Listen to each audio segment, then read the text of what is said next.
കോതമംഗലത്തെ UDF സ്ഥാനാർത്ഥി PJ ജോസഫിൻ്റെ ഷിബു തെക്കുംപുറമാണ്.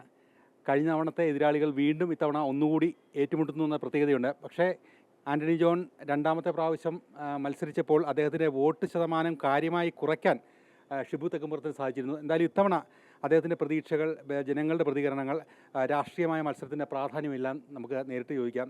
എങ്ങനെയുണ്ട് ജനങ്ങളുടെ ഒരു പ്രതികരണം? എത്രത്തോളം ഒരു വിജയസാധ്യത ഈ ഘട്ടത്തിൽ കാണുന്നു? ജനങ്ങൾ ഐക്യജനാധിപത്യ മുന്നണിക്ക് വലിയ പിന്തുണയാണ് ഈ തെരഞ്ഞെടുപ്പിൽ നൽകുന്നത്. എല്ലാ മേഖലയിലും വിവിധ തലങ്ങളിലുള്ള ജനങ്ങൾ ഐക്യജനാധിപത്യ മുന്നണിയോടൊപ്പം ഈ തെരഞ്ഞെടുപ്പിൽ ഒത്തുചേരുകയാണ്. ചരിത്ര വിജയം നേടിക്കൊണ്ട് നഷ്ടപ്പെട്ടു പോയ ഈ നിയോജകമണ്ഡലം ഈ നിയമസഭാ തെരഞ്ഞെടുപ്പിൽ തിരിച്ചു പിടിക്കും. നേരത്തെ ആദ്യകാലങ്ങളിൽ കോതമംഗലം എന്ന് പറഞ്ഞാൽ UDFൻ്റെ ഒരു മണ്ഡലമായിരുന്നു. പക്ഷേ കഴിഞ്ഞ 2 പ്രാവശ്യമായിട്ടാണ് അത് ആൻ്റണി ജോൺ കൈവശം വെച്ചിരിക്കുന്നത്. അപ്പോൾ ഇത്തവണയും അദ്ദേഹം തികഞ്ഞ ആത്മവിശ്വാസത്തിലാണ്, വലിയ വികസന നേട്ടങ്ങളൊക്കെ പറയുന്നുണ്ട്. പൊതുവെ ഇതിനകത്ത് എത്രത്തോളം വാസ്തവമുണ്ട് ഈ കാര്യങ്ങളെല്ലാം? കഴിഞ്ഞ 10 വർഷക്കാലം ഇടതുപക്ഷ സർക്കാരിൻ്റെ ഭരണകാലം കോതമംഗലം നിയോജകമണ്ഡലം വികസന മുരടിപ്പിന് സാക്ഷ്യം വഹിച്ച ഒരു മണ്ഡലമാണ്. ഒരു പുതിയ പദ്ധതിയോ പരിപാടിയോ തുടങ്ങാൻ കഴിഞ്ഞില്ല എന്ന് മാത്രമല്ല, അതിന് തൊട്ടു മുമ്പ് ഉമ്മൻചാണ്ടിയുടെ സർക്കാർ ആരംഭിച്ച നിരവധി പദ്ധതികൾ ഈ നിയോജകമണ്ഡലത്തിലുണ്ട്. അതൊന്നും പൂർത്തിയാക്കാനായിട്ട് ഈ സർക്കാരിന് കഴിഞ്ഞിട്ടില്ല. അപ്പോൾ എല്ലാ തരത്തിലും വികസന മുരടിപ്പിന് നേതൃത്വം കൊടുത്ത ഒരു സർക്കാരും ഒരു ജനപ്രതിനിധിയുമാണ് കോതമംഗലത്തുള്ളത്. അപ്പോൾ തീർച്ചയായും ജനങ്ങളുടെ ശക്തമായ പ്രതിഷേധം എല്ലാ തലത്തിലും അലയടിക്കുകയാണ്. ഇതിൽ നിന്നുള്ള ഒരു മോചനമാണ് കോതമംഗലത്തെ ജനങ്ങൾ ആഗ്രഹിക്കുന്നത്. തീർച്ചയായും നിരവധി പദ്ധതികൾ കഴിഞ്ഞ ഉമ്മൻചാണ്ടി സർക്കാരിൻ്റെ കാലത്ത് കോതമംഗലത്ത് തുടങ്ങി. പ്രധാനപ്പെട്ട പദ്ധതികൾ എന്ന് പറയുന്നത് തങ്കളം കാക്കനാട് റോഡാണ്. 28 കിലോമീറ്റർ കൊണ്ട് കാക്കനാട് എത്താവുന്ന നിലയിൽ 4 വരി പാതയാണ് അന്ന് വിഭാവനം ചെയ്തത്. 250 കോടി രൂപ അനുവദിച്ചു. ഏതാണ്ട് 12,000 ഹെക്ടർ സ്ഥലം ഇതിനു വേണ്ടിയിട്ട് അക്വയർ ചെയ്യാനുള്ള തീരുമാനമെടുത്തു. അതിൻ്റെ ആദ്യ നടപടി എന്ന നിലയ്ക്ക് 1 കിലോമീറ്ററോളം 4 ലൈൻ പൂർത്തിയാക്കുകയും ചെയ്തു. പിന്നീട് വന്ന ഈ സർക്കാർ ഈ പദ്ധതി മുന്നോട്ട് കൊണ്ടുപോകാൻ ശ്രമിച്ചില്ല എന്ന് മാത്രമല്ല, ആ പദ്ധതിയെ അട്ടിമറിക്കുന്ന നിലപാടിലേക്ക് പോയി. പ്രധാനമായിട്ട് 2014 മികച്ച ഭൂരിപക്ഷം എന്ന് പറയുന്നത് 19,000-ലധികം വോട്ടിൻ്റെ ഭൂരിപക്ഷത്തിലാണ് അദ്ദേഹം ജയിച്ചത്. പിന്നീട് ആ വോട്ടിൻ്റെ ഭൂരിപക്ഷം 6,605 കുറയ്ക്കാൻ തങ്ങളെ കൊണ്ട് സാധിച്ചിരുന്നു. അപ്പോൾ ഇത്തവണ എത്രത്തോളം അതിൽ നിന്നൊരു മെച്ചം ഉണ്ടാകുന്നത്, അതിന് ഒരുപാട് മാറ്റങ്ങൾ വന്നിട്ടുണ്ടോ? കോൺഗ്രസിൻ്റെ ഒരു പ്രവർത്തന കാര്യത്തിൽ എത്രത്തോളം സജീവമായിട്ട് UDFൻ്റെ മണ്ഡലം പ്രവർത്തിക്കുന്നുണ്ട്? കോൺഗ്രസ് പാർട്ടിയും ഐക്യജനാധിപത്യ മുന്നണിയും ഒറ്റക്കെട്ടായി നിന്നാണ് ഈ തെരഞ്ഞെടുപ്പിനെ നേരിടുന്നത്. കഴിഞ്ഞ തദ്ദേശ തെരഞ്ഞെടുപ്പിൽ ചരിത്ര വിജയം നേടുവാനായിട്ട് നമുക്ക് കഴിഞ്ഞു. 8 പഞ്ചായത്തിലും മുനിസിപ്പാലിറ്റിയിലും കോതമംഗലത്തിൻ്റെ ചരിത്രത്തിൽ ആദ്യമായിട്ടാണ് UDFൻ്റെ ഭരണസമിതിയിൽ അധികാരത്തിൽ വരുന്നത്.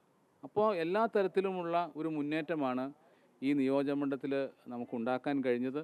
ഞങ്ങളുടെ തികഞ്ഞ ആത്മവിശ്വാസം എന്ന് പറയുന്നത് എറണാകുളം ജില്ലയിലെ ഏറ്റവും മികച്ച ഭൂരിപക്ഷം ലഭിക്കുന്ന മണ്ഡലമായിരിക്കും കോതമംഗലം.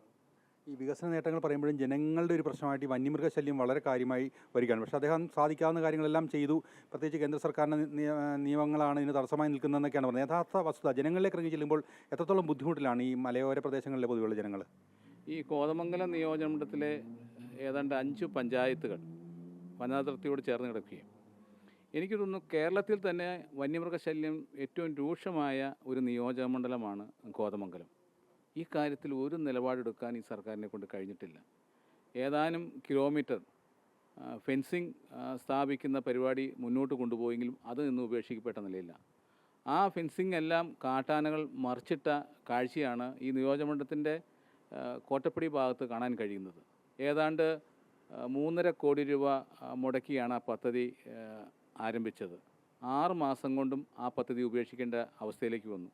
വനം വകുപ്പ് മന്ത്രി കോതമംഗലത്ത് വന്നാണ് ആ പദ്ധതിയുടെ ഉദ്ഘാടനം നിർവഹിച്ചത്. പക്ഷേ അതിൽ പോലും അഴിമതി നടത്തിക്കൊണ്ട് നിലവാരം കുറഞ്ഞ കമ്പി ഉപയോഗിച്ച് മുന്നോട്ട് പോയതുകൊണ്ടാണ് ആ ഫെൻസിങ് പരിപാടിക്ക് ഒരു പ്രയോജനവും ഇവിടെ ലഭിക്കാതെ പോയത്. കഴിഞ്ഞ 10 വർഷം കൊണ്ട് 8 പേരാണ് കാട്ടാനയുടെ ചവിട്ടേറ്റ് മരിച്ചത്. 1000-ഓളം പേർക്ക് പരിക്കേൽക്കുകയുണ്ടായി. അങ്ങനെ ഒരു അവസ്ഥയാണ് ഇന്ന് കോതമംഗലത്തുള്ളത്. ഒരു കാര്യം കൂടി ചോദിച്ചോട്ടെ, പി ജോസഫ് എന്നുള്ള ആധികായൻ്റെ ഒരു തലമുറ മാറ്റം കൂടി ഈ നിയമസഭാ തെരഞ്ഞെടുപ്പ് സംഭവിക്കുകയാണ്. അപ്പം അത് സംഭവിക്കുമ്പോൾ തീർച്ചയായും അദ്ദേഹം ആ സ്ഥാനത്ത് നിന്ന് എല്ലാവിധ രീതിയിലുള്ള നയിക്കൽ നേതൃത്വ നിലയിൽ അദ്ദേഹം തന്നെയുണ്ട്. പക്ഷേ നിയമസഭയിൽ അദ്ദേഹത്തിൻ്റെ സാന്നിധ്യം ഉണ്ടായിരിക്കും. പകരം അദ്ദേഹത്തിൻ്റെ മകനാണ് ഇത്തവണ മത്സരിക്കുന്നത്. അപ്പോൾ കേരള കോൺഗ്രസ് എന്നുള്ള പാർട്ടിയുടെ ഒരു അസ്തിത്വം ഇനി അതിൻ്റെ ഒരു യാത്ര എങ്ങനെയാണ്? എത്രത്തോളം ശക്തമായി തന്നെ കേരള കോൺഗ്രസ് മുന്നോട്ട് പോകും, അല്ലെങ്കിൽ എത്രത്തോളം വലിയൊരു ഘടകകക്ഷിയായി അതിനൊരു സാന്നിധ്യമായിരിക്കും UDF-ൽ? കേരള കോൺഗ്രസിൻ്റെ chairman P J Joseph sir തെരഞ്ഞെടുപ്പ് രാഷ്ട്രീയം മാത്രമാണ് ഒഴിവാക്കിയിട്ടുള്ളൂ. അദ്ദേഹം പാർട്ടിയുടെ ചെയർമാനായി ഈ പ്രസ്ഥാനത്തെ സജീവമായി ഇപ്പോഴും നയിക്കുകയാണ്. തീർച്ചയായും അദ്ദേഹത്തിൻ്റെ നേതൃത്വത്തിൽ ഈ രാഷ്ട്രീയ പ്രസ്ഥാനം ശക്തമായി മുന്നോട്ട് പോകും. ഈ നിയമസഭാ തെരഞ്ഞെടുപ്പോടുകൂടി കേരളത്തിൽ ഒരു കേരള കോൺഗ്രസ് ഉണ്ടാവൂ. അത് പി ജെ ജോസഫ് സാർ നേതൃത്വം കൊടുക്കുന്ന കേരള കോൺഗ്രസ് ആയിരിക്കും. എന്തായാലും കോതമംഗലത്തെ തിരിച്ചു പിടിച്ച് UDF-ൻ്റെ പാളയത്തിൽ എത്തിക്കുക എന്നുള്ളൊരു ദൗത്യമാണ് ഷിബു തെക്കമ്പുറത്തിന് ഇത്തവണയുള്ളത്. കഴിഞ്ഞ തവണ അദ്ദേഹത്തിൻ്റെ പകുതി ദൂരം അദ്ദേഹം പിന്നിട്ടിരുന്നു. ഇത്തവണ ആ മുഴുവൻ ദൂരവും പൂർത്തിയാക്കി പൂർണ്ണമായും തനിക്ക് അല്ലെങ്കിൽ തന്നെക്കൊണ്ട് ഏൽപ്പിച്ചിരിക്കുന്ന ദൗത്യത്തിൽ എത്തിക്കാൻ കഴിയും, UDF-നെ മണ്ഡലമാക്കി തിരിച്ചു കൊടുക്കാൻ കഴിയുമെന്നുള്ള പ്രതീക്ഷയിലാണ് അദ്ദേഹം നിൽക്കുന്നത്. Cameraman P. ശശികാന്തിനൊപ്പം ശ്രീജിത് നായർ, അമൃത ന്യൂസ്, കൊച്ചി.